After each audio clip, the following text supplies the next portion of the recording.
Good evening everyone. দেখো আজকে বাইরে এত ঠান্ডা পড়েছে, মানে কি বলার আছে। আজকে হাওয়া দিচ্ছে আর ঠান্ডার ওয়েদারে কী খেতে ভালো লাগে সেটা তো সবাই জানো। এই দেখো আমি আজকে বাঁধাকপির গরম গরম পকোড়া, আর এইটা হচ্ছে সবথেকে ভালো জিনিস, যেটা কাঁচা লঙ্কা ভেজে। কোনো সময় তোমার ট্রাই করে দেখবে পকোড়ার সঙ্গে কাঁচা লঙ্কা ভাজা খাওয়া, দারুণ লাগে এটা খেতে। এটা অ্যাকচুয়ালি শ্বশুর ঘর থেকে আমি শিখেছি, আমার শ্বশুর মশাই অ্যাকচুয়ালি এটা করে খাওয়াতো, আর ওটা দেখে আমার এত ফেভারিট হয়ে গেছে ওইটা, মানে আমি সবসময় পকোড়ির সঙ্গে ওটাই ভাজি। কাঁচা লঙ্কাটা আমি মাস্ট রাখি, আর তার সঙ্গে এই যে গার্লিক সস, আর এটা টমেটো সস, আর এই যে চা। তাহলে ঠান্ডায় ঠান্ডায় আজকে জমে যাবে।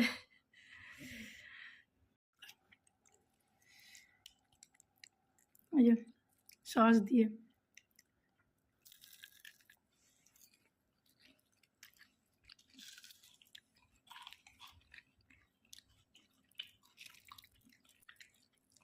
শীতকাল, শীত বেশি পড়লে আর বর্ষাকাল বেশি হলে, মানে বৃষ্টি বৃষ্টি বেশি হলে তখন পকোড়ার মজাটাই আলাদা হয়ে যায়, টেস্ট যেন দ্বিগুণ বেড়ে যায়।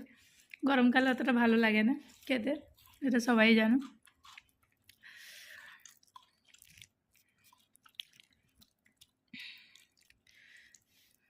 Good night everyone.